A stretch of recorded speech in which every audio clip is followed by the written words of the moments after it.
Vous savez, je rencontre beaucoup de professionnels de l'IMO comme vous, sûrement, on discute et on en arrive toujours au même sujet, la vidéo IMO. C'est devenu le grand fantasme de tous les agents, ils envoient des dizaines et des dizaines passer tous les jours sur leur réseau et les annonces de la concurrence. Et donc, me sachant moi-même vidéaste immobilier et voyant les vidéos que je produis, beaucoup me demandent comment ils peuvent faire la même chose. Et la chose que je fais, c'est que je leur montre 3 plans vidéo sur mon téléphone, les voici à l'écran. J'ai donc réalisé moi-même les 3, on regarde le premier, ok, le deuxième, et enfin, le troisième. Ok, maintenant, si je vous dis qu'il y a un intrus sur l'un des 3, un a été fait avec un iPhone. Lequel est-ce selon vous? C'était bien le premier, que j'ai réalisé avec un iPhone 11 et un stabilisateur hyper basique. Je pense que vous commencez à le comprendre, ce que vous avez dans les mains ou dans votre poche a la capacité de mettre en valeur un bien et augmenter considérablement vos chances de le vendre et faire rentrer ensuite de nouveaux mandats de par la qualité de communication que ça apporte à vos affaires, de par la confiance que ça va donner aux propriétaires qui souhaiteraient mettre en vente leur bien. La vidéo que vous voyez actuellement a été 100% faite au smartphone et a été utilisée dans le processus de vente d'une des agences de mes clients et tout s'est très bien passé. C'est une révolution si vous voulez mon avis.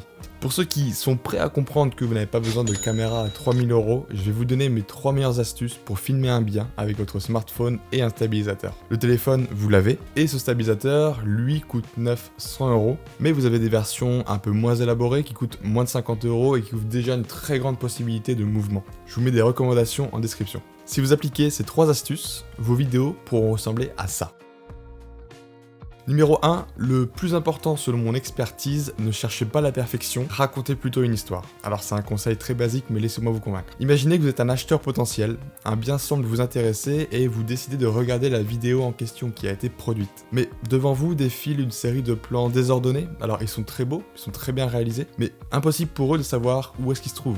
Est-ce qu'on est dans une chambre en bas, dans une chambre en haut? Est-ce que la cuisine communique avec le salon? Bref, ils sont perdus et n'ont aucune idée des volumes et des espaces, et de l'accès entre ces espaces de vie de la maison. Ce qui donne au final une vidéo peu engageante. Et ça tuera la volonté de ces clients de vous contacter, ou alors vous n'aurez que des curieux qui vous feront perdre votre temps précieux, puisqu'ils ne sauront pas le profil d'acheteur adéquat. Pour contrer ce problème d'organisation, voici ce que je fais lors de mes tournages. J'essaie en premier lieu de me mettre à la place de l'agent immobilier. Ou s'il est avec moi, je lui demande quel est selon lui l'ordre de visite le plus cohérent. Et comment instinctivement il organiserait sa visite du bien avec de potentiels acheteurs. C'est d'ailleurs un fort avantage que vous avez par rapport à nous qui sommes vidéastes professionnels de l'image, c'est que vous connaissez bien le profil de vos clients. Vous savez sur quoi appuyer, les objections et les coups de cœur. Donc dans la vidéo, vous pouvez appuyer sur ces éléments qui feront craquer l'audience. Mon meilleur conseil pour ce point sera d'organiser section par section. Exemple, façade sud de la maison, puis façade nord, mais montrer aussi la transition entre les deux. Regardez cet exemple, entre le rez-de-chaussée et l'étage. La transition ici, c'est naturellement l'escalier. Je mets donc lui en valeur pour que dans le cerveau de l'audience, la maison se dessine petit à petit et qu'il puisse faire un cheminement, qu'il lie les éléments entre eux. Et c'est comme ça que l'on raconte l'histoire de vivre dans une maison.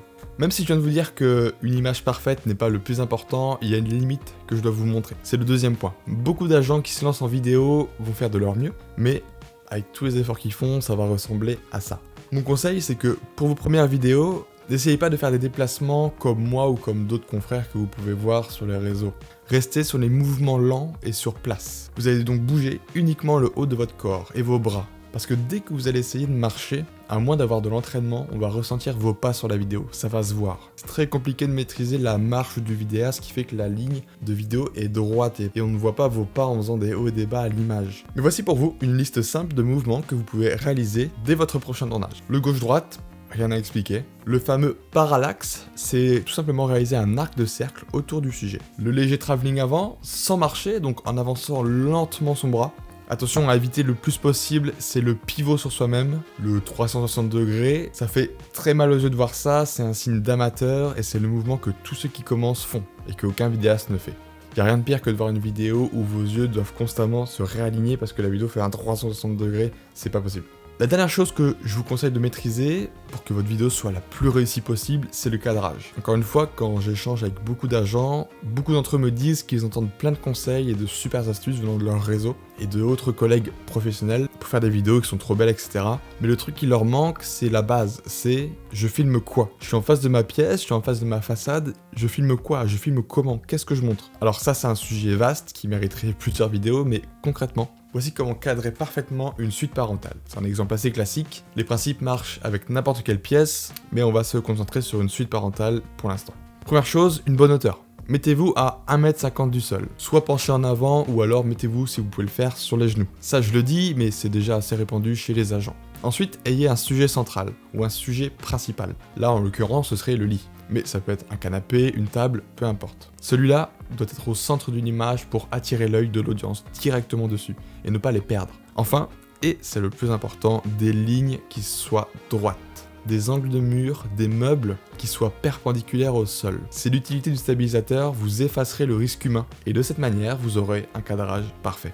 Je veux vraiment que vous reteniez de cette vidéo qu'il est devenu beaucoup plus accessible aujourd'hui de réaliser du marketing vidéo professionnel pour l'immobilier, qui va dynamiser votre fameux entonnoir de vente, votre chemin de prospect et rendra votre activité immobilière magnétique pour les acheteurs et pour les vendeurs. Faire rentrer des mandats en séduisant, en rassurant et vendre les biens en convainquant une bonne fois pour toutes les potentiels acheteurs. Mais c'est tout pour cette vidéo. Si vous souhaitez en apprendre beaucoup plus sur comment filmer, monter et diffuser vos vidéos immobilières, attirer plus de mandats, devenir attractif pour les prospects, nous avons mis au point une formation gratuite qui s'appelle Secret de vidéaste. Vous allez me retrouver pour aller encore plus loin, plus en profondeur dans cette création de vidéos. Je vais vous emmener en tournage et créer des outils marketing qui soient puissants. Je vous livre les principes que j'applique sur tous mes tournages pour créer des vidéos considérées comme exceptionnelles. Et permettre à mes clients de donner confiance aux vendeurs et faire rentrer du mandat en séduisant les propriétaires. C'est gratuit, c'est pour vous et beaucoup d'agents y ont déjà trouvé le point de départ vers un changement de mode de communication et de leurs résultats. C'est en accès limité, vous suivez à votre rythme, c'est en e-learning avec des principes qui sont vraiment actionnables dès aujourd'hui dans votre activité, le lien est dans la description. C'est tout pour moi, si vous avez la moindre question, surtout, faites-moi signe.